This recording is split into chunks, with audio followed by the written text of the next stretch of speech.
السلام علیکم ورحمۃ اللہ وبرکاتہ۔ اعوذ باللہ من الشیطان الرجیم، بسم اللہ الرحمن الرحیم۔ آپ سب کو پتہ ہے کہ ہم لوگ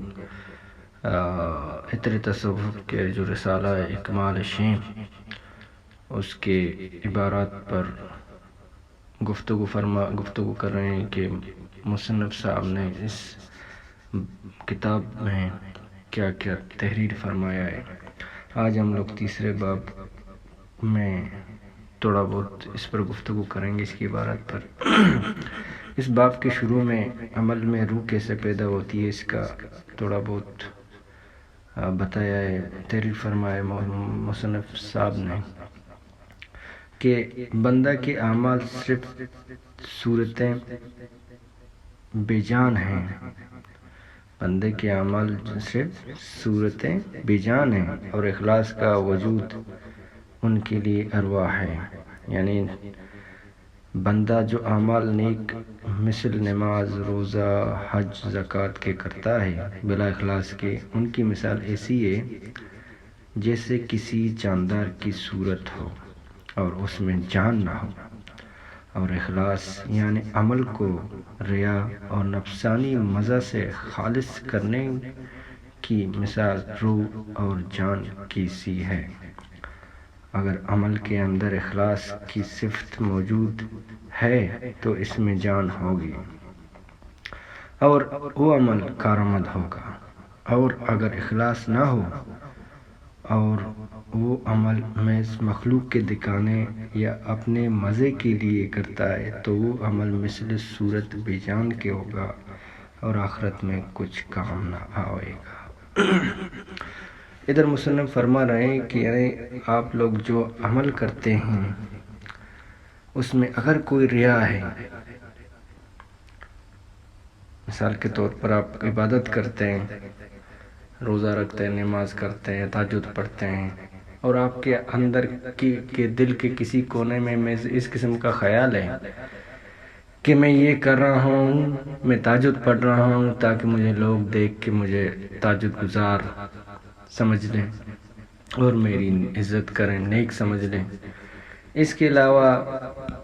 اگر میں کسی کو کچھ دے رہا ہوں، میں کسی کی ہیلپ کر رہا ہوں، میں کسی کو کہ قرض ادا کر رہا ہوں، کوئی مقروض ہے اس مقروض کے پیسے دے رہا ہوں تاکہ وہ قرض سے نکل جائے، یا میں کسی کو سلام دے رہا ہوں، میں کسی سے اچھے لہجے میں بات کر رہا ہوں، جس قسم کا میں عمل کر رہا ہوں ان عمل کے پیچھے میرے ذہن کے کسی کونے میں اس قسم کا خیال ہے کہ میں اس کی عزت کر رہا ہوں، اس کو پیسے دے رہا ہوں، اس کی ہیلپ کر رہا ہوں، اس کو کھانا کھلا رہا ہوں، اس کی بیماری کا علاج کروا رہا ہوں، نماز پڑھ رہا ہوں، روزہ رکھ رہا ہوں، اللہ اللہ کر رہا ہوں، ذکر محفل اٹینڈ کر رہا ہوں، اولیاء علماء کرام کی عزت کر رہا ہوں، واعظ کروا رہا ہوں۔ اگر اس قسم کے خیالات میں یعنی یہ کر رہا ہوں تاکہ مجھے لوگ اچھا سمجھیں، میں کسی کو سلام دے رہا ہوں تاکہ اس کے دل میں میرے لیے عزت ہو اور میری عزت کریں، اس قسم کا کوئی بھی خیال آپ کے ذہن میں آ گیا تو آپ نے جو عمل کیا سمجھو اس عمل میں وہ روح نہیں رہی، حق کی روح حق اس میں نہیں ہے، وہ جان اس میں نہیں آ گیا جو رب انسان سے وہ حکم دے رہا ہے انسان کو کرنے کی، اس میں وہ روح نہیں ہے۔ یہ عمل اچھا ہے، بہت اچھا، عزت ملے گا، لیکن وہ چیز نہیں ہوگا جو رب کو چاہیے، وہ اخلاص پیدا نہیں ہوگا، اس میں وہ روح نہیں ہوگی۔ اگر اس عمل میں آپ وہ عمل کر رہے ہیں، آپ کے ذہن کے کسی بھی کونے میں آپ کا نفس انوالو نہیں ہے، اس میں آپ کے ذہن انوالو نہیں ہے، آپ کا سیلف انوالو نہیں ہے، یا آپ کی کوئی بھی مطلب انوالو نہیں ہے، تو اس کا مطلب یہ ہے کہ آپ صرف اور صرف رضا الہی کے لیے کر رہے ہیں، تو اس کا مطلب یہ عمل وہ ہے جس میں جان ہے، اور وہ عمل جس میں جان نہیں ہے، اس میں تحریر میں مصنف صاحب نے فرمایا کہ اس عمل کی مثال وہ ہے کہ ایک آپ نے جانور کا تصویر بنایا لیکن اس میں روح نہیں ہے، تو آپ کے عمل کی مثال اس جانور جیسی ہے جس میں روح نہیں ہے، وہ تصویر جیسی جانور کی جس میں روح نہیں ہے۔ اور اس عمل میں اگر رضا الہی مقصود مطلوب ہے تو اس عمل سے مراد وہ عمل ہے کہ اس میں روح آ گئی، یعنی جانور کا پتلا ہے لیکن ابھی اس میں جان آ گئی، روح آ گئی۔ تو اس قسم کے عمل سے بچیں جو آپ کے جس سے نفس مزہ لیتا ہے، جس سے آپ کے کسی مخلوق کی خاطر وہ کر رہے ہیں، مخلوق سے نکل کے رب تعالیٰ کی عبادت کریں، جسے غوث پاک غوث اعظم شیخ عبدالقادر جیلانی رحمۃ اللہ علیہ نے فرمایا ہے کہ حدیث کوٹ کیا اس نے اپنے کتاب فیوض یزدانی میں کہ اگر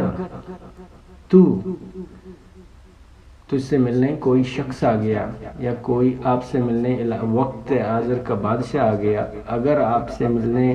اس علاقے کا ایم پی اے آ گیا یا ڈی سی آ گیا، کوئی بڑا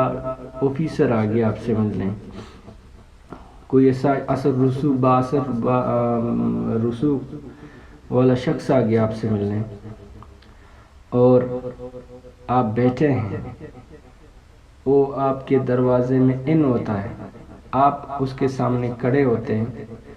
اور اس کھڑے ہونے کے پیچھے جو آپ کا خیال ہے، جو نیت ہے، وہ یہ ہے کہ اس کے سامنے کھڑا ہوں گا، اس کو عزت دوں گا، کل کو مجھے یہ کسی موڑ پر کام دے گا، میرا کوئی کام نکلے گا اس سے، تو آپ سمجھ لیں کہ آپ کا دین کے 3/3 اس سے گئے، یعنی آپ کا جو شرعی طریقہ ہے یا آپ کا جو تقاضا ہے دین کا، یا جو سرور کائنات صلی اللہ علیہ وسلم کے ذریعے جو رب نے وہ جو طریقہ کار پہنچایا ہے، اس کا 3 حصہ گیا، آپ کے دینداری کا 3 حصہ ختم ہو گیا۔ تو اس قسم کے اس سے کوشش کریں، بچیں، اور ہم لوگ اس وقت سکتے ہیں کہ جب رب بچائے گا، تو بارگاہ الہی میں یہی دعا کرنا چاہیے کہ اللہ پاک ہم لوگوں کو توفیق دے، ہم لوگوں کے ذہن میں اس قسم کے خیالات لائے تاکہ ہم لوگ اس قسم کے ریاکاریوں سے بچ جائیں، اور ہمارے اعمال میں، ہمارے خیالات میں، ہمارے ہر چیز میں رب اخلاص